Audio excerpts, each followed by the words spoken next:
আসসালামু আলাইকুম। Stock valuation বা স্টকের মূল্যায়ন এই চ্যাপ্টারের উপর আমি আজকে 4 নম্বর লাইভ ক্লাস নিব। গত ক্লাসে আমরা এই চ্যাপ্টারের 14 পর্যন্ত অঙ্কের সমাধান করা শিখেছিলাম। 15 নম্বর অঙ্কটি তোমাদের হোমওয়ার্ক থাকবে। আমি আজকে প্রবলেম 16 থেকে অঙ্ককরণ স্টার্ট করব।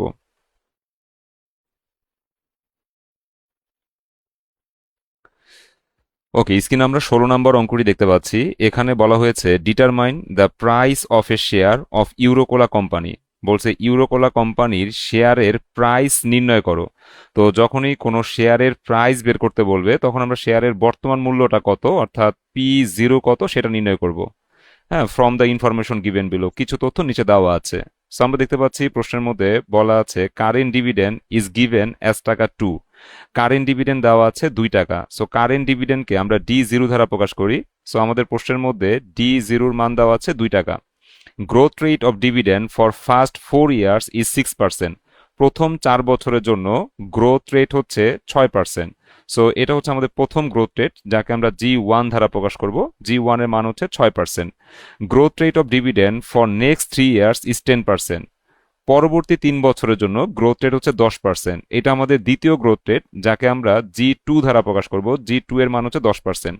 অ্যাট লাস্ট, সর্বশেষ, পারপিচুয়াল গ্রোথ রেট ইজ 7%। আমাদের কাছে পারপিচুয়াল গ্রোথ রেট দেওয়া আছে 7%। এটা আমাদের 3 নাম্বার গ্রোথ রেট, যাকে আমরা G3 দ্বারা প্রকাশ করব। G3 এর মান হচ্ছে 7%। এরপর ডিসকাউন্ট রেট দেওয়া আছে 16%। ডিসকাউন্ট রেটকে আমরা কেই দ্বারা প্রকাশ করি। কে এর মান প্রশ্নে দেওয়া আছে 16%। সো প্রশ্নের মধ্যে যা যা দেওয়া আছে এগুলো আমরা বুঝতে পারছি আশা করি। যে আমাদের একটা শেয়ারের প্রাইস বের করতে বলছে, অর্থাৎ P0 বের করব। হ্যাঁ, যেখানে কারেন্ট ডিভিডেন্ড বা D0 মান দেওয়া আছে 2 টাকা। তারপরে প্রথম 4 বছরের জন্য গ্রোথ রেট দেওয়া আছে 6%। এটা যেহেতু প্রথম গ্রোথ রেট সেহেতু এটাকে আমরা G1 দ্বারা প্রকাশ করব। তারপর হচ্ছে পরবর্তী 3 বছরের জন্য গ্রোথ রেট দেওয়া আছে 10%। এটা যেহেতু দ্বিতীয় গ্রোথ রেট সেহেতু এটাকে আমরা G2 দ্বারা প্রকাশ করব। আর পারপিচুয়াল গ্রোথ রেট আর কনস্ট্যান্ট গ্রোথ রেট একই কথা। এটা আমাদের 3 নাম্বার গ্রোথ রেট, যাকে আমরা G3 দ্বারা প্রকাশ করব। G3 এর মান হচ্ছে 7%। আর ডিসকাউন্ট রেটকে আমরা কেই দ্বারা প্রকাশ করি। কে এর মান দেওয়া আছে 16%। এখন শেয়ারের প্রাইস বের করার জন্য আমরা কোন সূত্র প্রয়োগ করব? অবশ্যই মাল্টি পিরিয়ড মডেলের সূত্রটা প্রয়োগ করব। অর্থাৎ P0 বের করার জন্য আমরা এই যে বড় সূত্রটা দেখতে পাচ্ছি, এই সূত্র প্রয়োগ করে অঙ্কের সমাধান করতে হবে।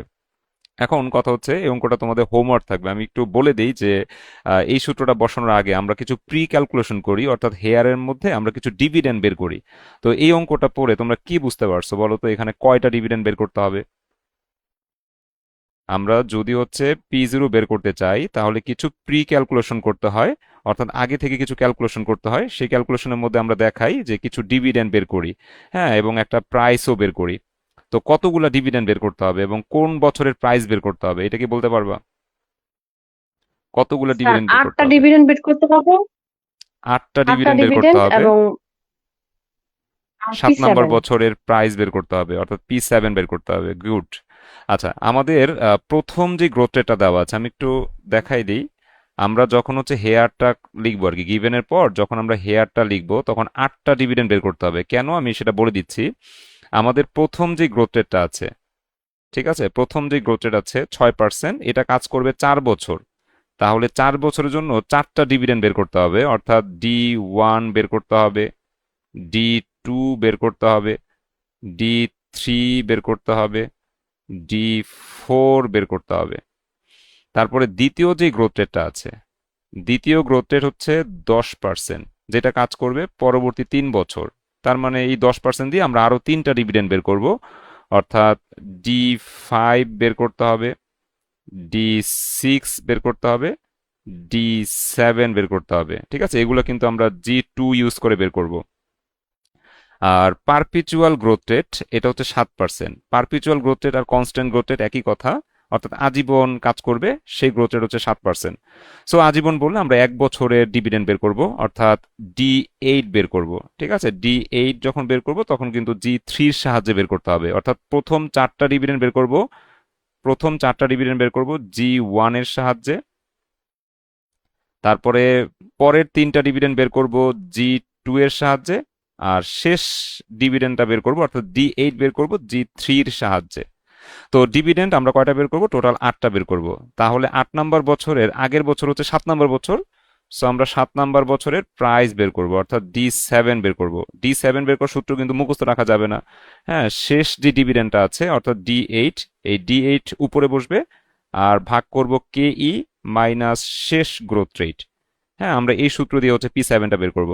তাহলে আমরা যেটা বুঝতে পারলাম, যেহেতু P7 বের করছি তাহলে এই সূত্রটা 7-এ গিয়ে স্টপ হয়ে যাবে। অর্থাৎ আমরা যখন এই সূত্রটার মধ্যে মান বসাবো তখন কিন্তু 7 পর্যন্ত মান বসাবো। অর্থাৎ সূত্রটাকে ভাঙলে এই যে ডট ডট দিয়েছি না, আমরা যদি ডট ডট না দিয়ে সূত্রটাকে ভেঙে একটু বড় করে লিখি তাহলে আমরা এইভাবে লিখতে পারি যে D1 divided by 1 plus KE whole to the power 1, তারপরে plus D2 divided by 1 plus KE whole to the power 2, তারপরে plus D3 divide by 1 plus KE whole to the power 3, তারপরে plus D4 1 plus KE whole to the power 4, D5 divided by 1 plus KE whole to the power 5 plus D6 divided by 1 plus KE whole to the পাওয়ার 6। এরপরে আমরা হচ্ছে D7 এর সূত্রটা শেষ করে দিব, যেহেতু আমরা P7 পর্যন্ত বের করছি।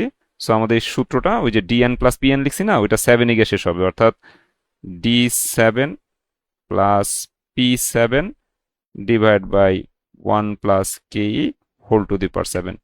এরপর আমরা জাস্ট মান বসাই দিব, আমাদের রেজাল্ট চলে আসবে। সো আমরা কি 16 হোমওয়ার্ক পারবো করতে?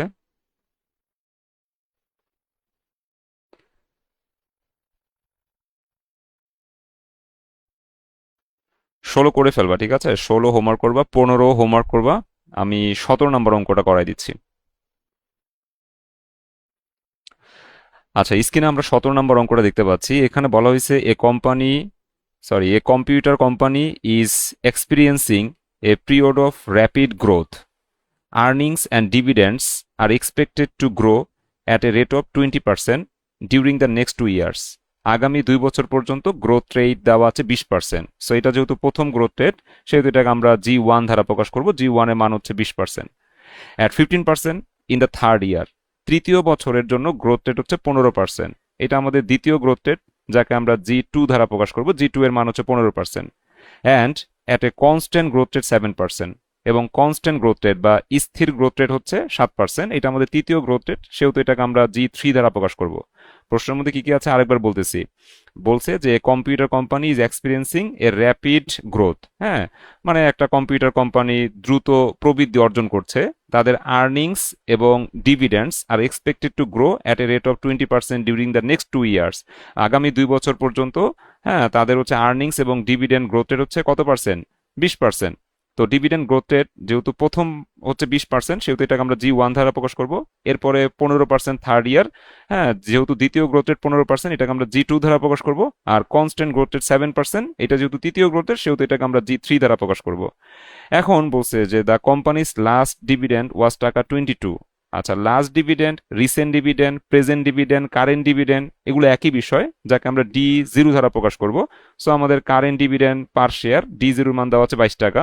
Are require rate of return, প্রত্যাশিত আয়ের হার, যাকে আমরা KE দ্বারা প্রকাশ করি, KE এর মান দেওয়া আছে 13%।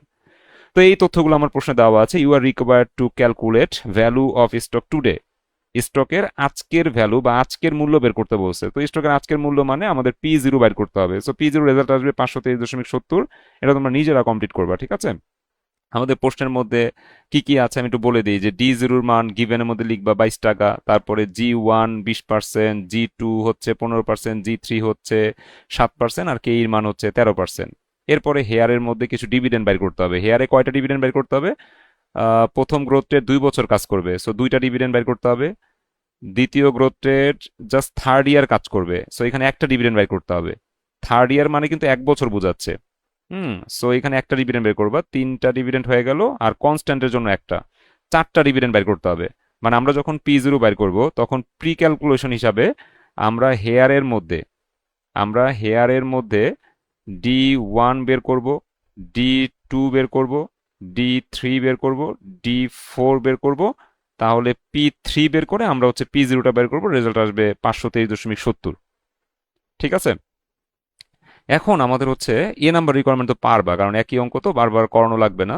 তোমরা জাস্ট ক্যালকুলেশন করে দেখবা রেজাল্টটা 523.70 আসে কিনা। এখন আমরা হচ্ছে বি নাম্বার যে রিকোয়ারমেন্ট আছে এটা করবো। এখানে বলছে ক্যালকুলেট P1 অ্যান্ড P2। আমাদেরকে P1 এবং P2 নির্ণয় করতে বলছে। সো P1 এবং P2 কিভাবে নির্ণয় করব সেটা হচ্ছে বিষয়। আমি এগুলো একটু মুছে দিচ্ছি। আমরা রিকোয়ারমেন্ট বি দিয়ে লিখবো ক্যালকুলেশন অফ P1। প্রথমে P1 বের করব। সো উই নো দিয়ে আমরা P1 এর সূত্র বসাবো, D2 divide by 1 plus KE whole to the power 1 plus D3 plus P3 divide by 1 plus KE whole to the power 2। এখন এই সূত্রটা কোত্থেকে আসলো, তাই না? এরকম সূত্র তো আমরা এর আগে শিখি নাই। আচ্ছা, আমি একটু বলে দিচ্ছি। আমরা যখন P0 বের করতাম এই অঙ্কের পারপাসে, আমরা যখন P0 বের করতাম তখন তো সূত্রটা এরকম হইতো, তাই না? যে D1 divide by 1 plus KE whole to the power 1 plus D2 divide by 1 plus KE whole to the power 2 plus D3 plus P3 divide by 1 plus KE whole to the power 3। আমরা এই সূত্র দিয়েই তো এই অঙ্কের P0 বের করছি। হ্যাঁ, রেজাল্ট আসে 523.70। ঠিক আছে, তো যখন মানে এইখানে আমাদের ডিভিডেন্ড যেহেতু 4টা বেরোইছে, এই যে 20% কাজ করবে 2 বছর, এখানে 2টা ডিভিডেন্ড বের করছি। 15% কাজ করবে থার্ড ইয়ারে, সো এখানে একটা ডিভিডেন্ড বের করতে হবে। আর কনস্ট্যান্ট গ্রোথ রেটের জন্য আমরা আরেকটা ডিভিডেন্ড বের করবো। টোটাল 4টা ডিভিডেন্ড বের করবো, তার মানে P3 বের করতে হবে। এই জন্য আমরা সূত্রটা 3 থেকে শেষ করেছি। ঠিক আছে, এই অঙ্কের পারপাসে P0 সূত্র হচ্ছে এইটা। এখন P0 সূত্রটা তোমরা যদি একটু অ্যানালাইসিস করো তাহলে দেখো ঘটনাটা কি ঘটছে। যে প্রথম বছর শেষে যে ডিভিডেন্ড, D1 মানে কি? প্রথম বছর শেষের ডিভিডেন্ড, বা এটাকে আমরা বলতে পারি যে ভবিষ্যতের ডিভিডেন্ড, তাই না? প্রথম বছর শেষের ডিভিডেন্ড মানে তো ভবিষ্যতের ডিভিডেন্ড। ওই ভবিষ্যতের ডিভিডেন্ডটাকে বর্তমান মূল্যে যদি কনভার্ট করতে চাই তাহলে 1 প্লাস কেই হোল টু দি পাওয়ার 1 দিয়ে ভাগ করতে হবে। যেহেতু এই ডিভিডেন্ডটা প্রথম বছর শেষের ডিভিডেন্ড, আমরা টাইম ভ্যালু অফ মানি যখন করেছি তখন আমরা একটা জিনিস শিখেছিলাম না, যে প্রেজেন্ট ভ্যালু বের করার সূত্র হচ্ছে উপরে ফিউচার ভ্যালু আর নিচে হচ্ছে 1 plus I whole to the power N. এই সূত্র দিয়ে আমরা হচ্ছে প্রেজেন্ট ভ্যালু বের করতে পারি। ঠিক আছে, এই সূত্র প্রয়োগ করে আমরা প্রেজেন্ট ভ্যালু বের করতে পারি। প্রেজেন্ট ভ্যালু বের করার সূত্র হচ্ছে উপরে ফিউচার ভ্যালু আর নিচে ভাগ করতে হবে 1 plus I whole to the power n দ্বারা। তো এই যে ডিভিডেন্ডটা এটা কিন্তু ফিউচার ভ্যালু। কারণ কি? কারণ এই D1 মানে হচ্ছে আজকের ডিভিডেন্ড না, D1 মানে হচ্ছে বছর শেষের ডিভিডেন্ড। মানে বছর শেষে যে ডিভিডেন্ডটা পাওয়া যাবে সেটাকে আমরা D1 বলি, অর্থাৎ ভবিষ্যৎ মূল্য এটা। ঠিক আছে, সো এই D1টা হচ্ছে ফিউচার ভ্যালু। ঠিক আছে, সো D1টা কি? D1টা হচ্ছে ফিউচার ভ্যালু। তো ফিউচার ভ্যালু পরিবর্তে D1 বসাইতে পারি, আর ভাগ করতে হবে 1 plus I whole to the power n দ্বারা। সো আমরা 1 প্লাস কেই, আই এর পরিবর্তে আমরা হচ্ছে কেই ইউজ করি। রিকর্ড অফ রিটার্নকে তো আমরা আই দ্বারা প্রকাশ করি না, আমরা কেই দ্বারা প্রকাশ করি, কিন্তু এটাই আমাদের বাট্টার হার হিসেবে ব্যবহার করতে হবে। সো কেইটা হচ্ছে আমাদের বাট্টার হার। আর পাওয়ার হচ্ছে এন ছিল, তাই না? পাওয়ার আমি 1 কেন দিব? পাওয়ার 1 দিব কারণ এই D1টা তো প্রথম বছর শেষের লভ্যাংশ। তাহলে এটা হচ্ছে প্রথম বছর শেষের লভ্যাংশ, তার মানে সময়টা এখানে 1 বছর, এই জন্য আমরা হচ্ছে 1 দিয়ে ভাগ করবো, এন এর মান 1 হবে। তো সেই ক্ষেত্রে আমাদের হচ্ছে ডিভিডেন্ডটা বর্তমান মূল্যে কনভার্ট হয়ে যাবে। ঠিক আছে, সো আমরা এই যে D1 divided by 1 plus K whole to the power 1 লিখছি, এটা কিন্তু ওই যে future value divide by 1 plus I whole to the power N এই সূত্র থেকে কিন্তু আসছে। ঠিক আছে, অর্থাৎ এই ডিভিডেন্ডটা যেহেতু 1 বছর পর পাওয়া যাবে সেহেতু এটা ফিউচার ভ্যালু। এটাকে 1 plus K whole to the power 1 দিয়ে ভাগ করলে এই ফিউচার ভ্যালুটা বর্তমানে কনভার্ট হয়ে গেল। ঠিক আছে, বর্তমানে কনভার্ট হয়ে গেল। তার মানে আমি যখন P0 বের করব তখন প্রথম বছর শেষে যে ডিভিডেন্ডটা পাবো সেটার বর্তমান মূল্য বের করব, প্লাস দ্বিতীয় বছর শেষে যে ডিভিডেন্ডটা পাবো সেটার বর্তমান মূল্য বের করব, প্লাস তৃতীয় বছর শেষে যে ডিভিডেন্ড পাবো এবং তৃতীয় বছর শেষে শেয়ারের যে মূল্য, এই দুইটাকে যোগ করে বর্তমান মূল্যে কনভার্ট করব। ঠিক আছে, তাহলে আমাদের শেয়ারের বর্তমান মূল্যটা কত সেটা আমাদের বের হয়ে যাবে। ঠিক আছে, তাহলে এটার কনসেপ্টটা কিন্তু একদম ভালো করে বুঝতে হবে, যে যখন আমি P0 বের করতেছি তখন প্রথম বছর শেষে যে ডিভিডেন্ডটা পাবো সেটার বর্তমান মূল্য বের করলাম, দ্বিতীয় বছর শেষে যে ডিভিডেন্ডটা পাবো সেটার বর্তমান মূল্য বের করলাম, তৃতীয় বছর শেষে যে ডিভিডেন্ডটা পাবো এবং তৃতীয় বছর শেষে শেয়ারের যেই মূল্য, হ্যাঁ, এই দুইটাকে যোগ করে বর্তমান মূল্যে কনভার্ট করব। এই সবগুলো বর্তমান মূল্য যোগ করলে শেয়ারের বর্তমান মূল্যটা চলে আসবে। তাহলে এখন আসো, P0 যদি আমরা বুঝতে পারি, P0 সূত্রটা যদি আমরা বুঝতে পারি তাহলে P1 এর সূত্রটাও আশা করি বুঝতে পারবো। ঠিক আছে, P1 এর সূত্রটা কেমন হবে?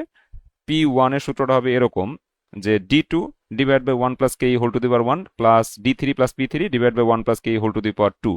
কেন এই সূত্রটা হবে?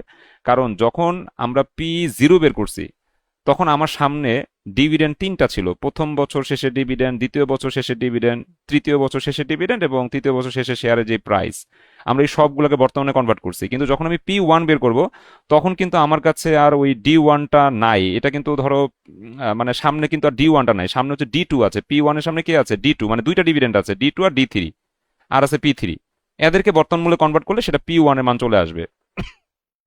মানে আমার কাছে এইটা নাই, এই যে D1 divide by 1 plus K whole to the power 1, মানে এই পোর্শনটা আমার কাছে থাকবে না, কারণ আমি যখন P1 বের করব তখন আমার কাছে ওই D1টা আর আমার কাছে নাই, আমার সামনে D1টা নাই, আমার সামনে আছে D2 D3 আর আছে P3। সো এদেরকে বর্তমান মূল্যে কনভার্ট করলে সেটাই হবে আমাদের P1 এর রেজাল্ট। তুমি যদি হচ্ছে P0 বের করো তখন তোমার সামনে D1 থাকে, D2 থাকে, D3 P3, এরা সবাই থাকে, এই জন্য সবাইকে বর্তমান মূল্যে কনভার্ট করতে হয়।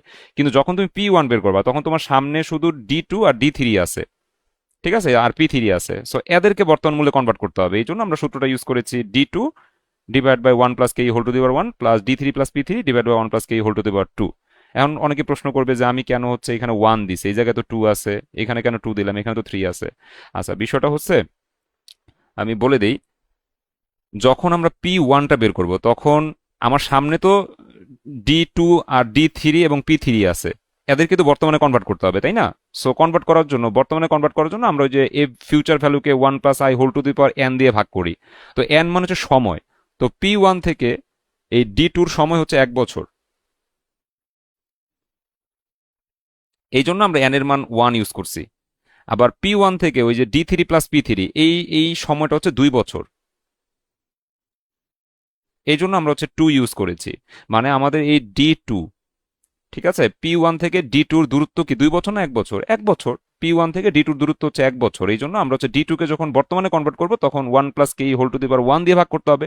আবার P1 থেকে এই D3 প্লাস P3র দূরত্ব 2 বছর, 1 থেকে P1 থেকে D3 প্লাস P3 দূরত্ব হচ্ছে 2 বছর, এই জন্য আমরা D3 প্লাস P3 কে 1 plus K whole to the power 2 দিয়ে ভাগ করব, যেহেতু সময়টা হচ্ছে 2 বছর। তেমনি ভাবে আমরা যদি হচ্ছে P2 বের করতে চাই তখন P2 সামনে এই D2টা থাকে না, P2 সামনে থাকে হচ্ছে D3 প্লাস P3। সো এই D3 প্লাস P3টাকে বর্তমানে যদি কনভার্ট করতে চাই তাহলে এখানে 1, এই যে 1 plus K whole to the power 1 দিয়ে ভাগ করতে হবে, কারণ P2 থেকে D3 প্লাস P3 দূরত্ব হচ্ছে 1 বছর, 1 বছর, ঠিক আছে, 1 বছর। এই জন্য আমরা এখানে 1 দিয়ে ভাগটা করব। দেখো এই সূত্রগুলো একটু বুঝতে পারছো কিনা। তো আমরা P1 যখন বের করব তখন এই সূত্রটা প্রয়োগ করব, এই যে আমরা সূত্র প্রয়োগ করেছি, দেন মান বসাবো, আমাদের রেজাল্ট চলে আসবে। আবার যখন আমরা P2 বের করব তখন আমরা এই সূত্রটা প্রয়োগ করব, ঠিক আছে, আমাদের মান বসালে রেজাল্ট চলে আসবে।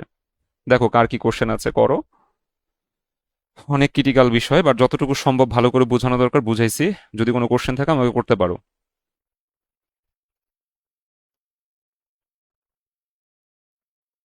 বুঝতে পারছি আমরা টপিক্সটা?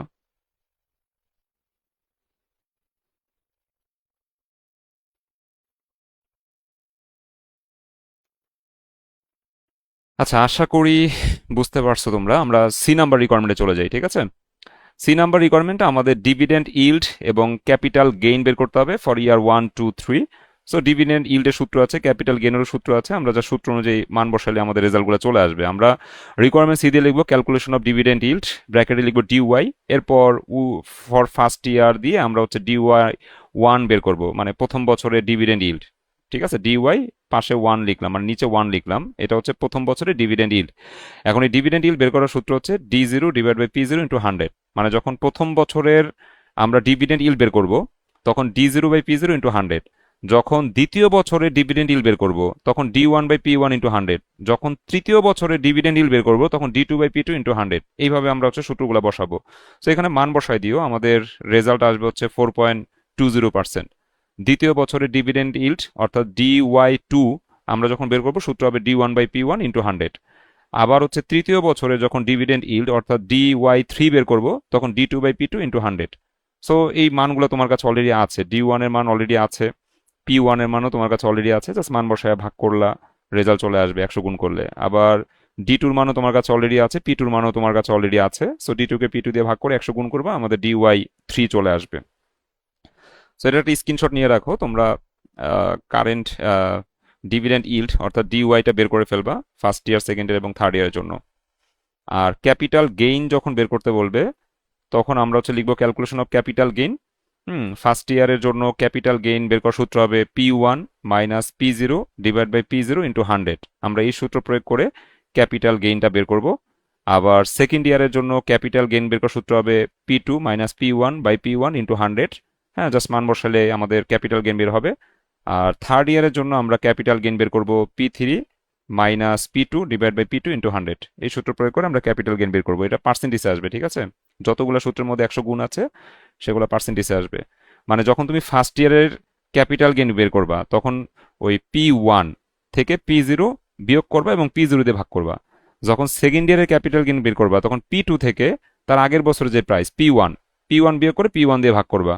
আবার যখন থার্ড ইয়ারের ক্যাপিটাল গেইন বের করবা তখন P3 থেকে তার আগের বছরের যে প্রাইস P2 বিয়োগ করবে এবং P2 দিয়ে ভাগ করবা। তাহলে হচ্ছে ক্যাপিটাল গেইন চলে আসবে, ঠিক আছে? সো এই ক্যাপিটাল গেইন এটাও তোমরা কমপ্লিট করবা, ঠিক আছে? আমরা 17-র পর 18 নম্বর অঙ্কটা একটু দেখি।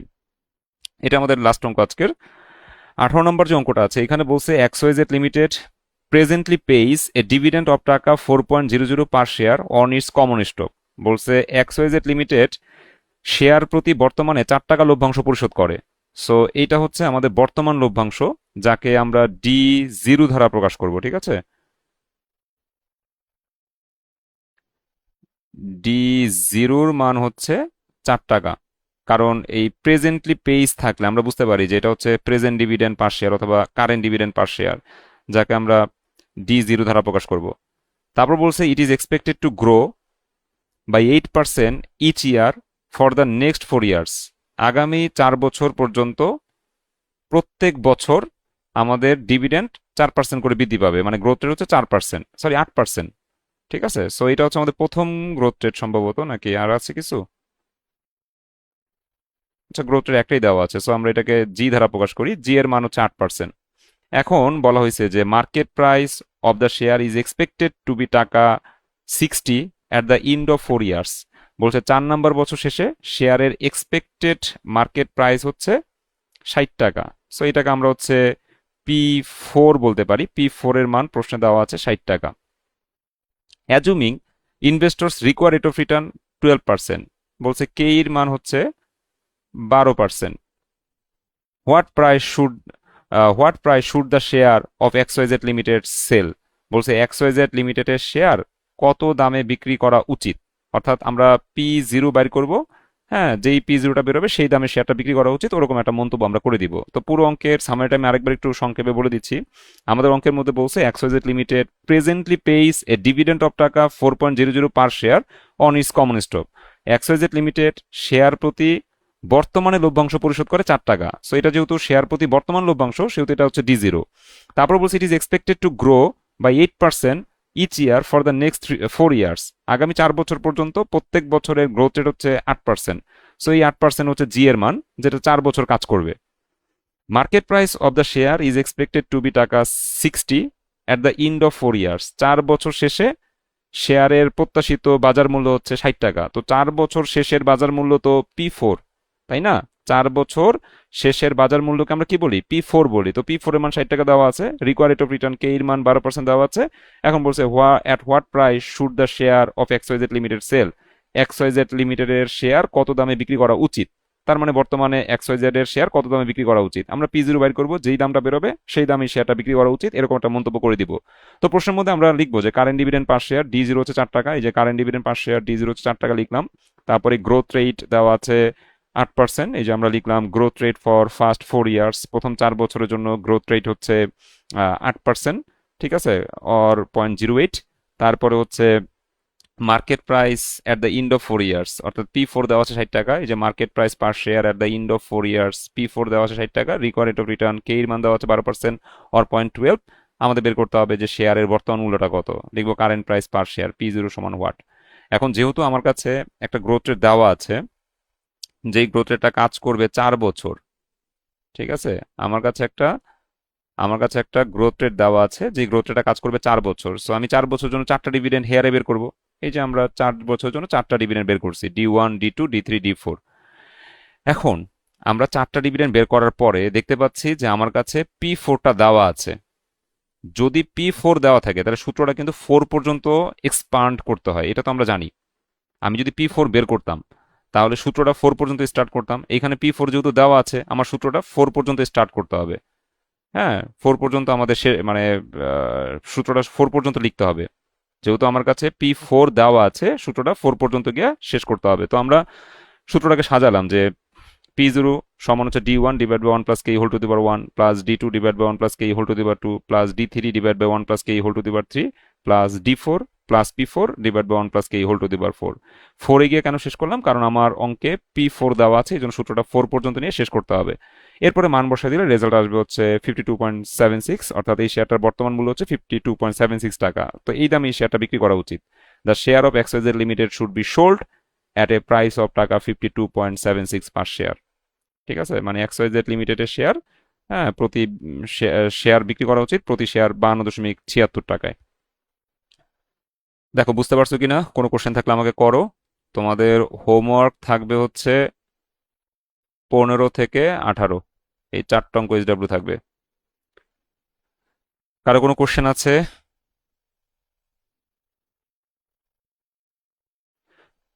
আচ্ছা, আশা করছি কোশ্চেন নাই। আজকের মতো বিদায় নিচ্ছি, সব ভালো থেকো, আল্লাহ হাফেজ, আসসালামু আলাইকুম।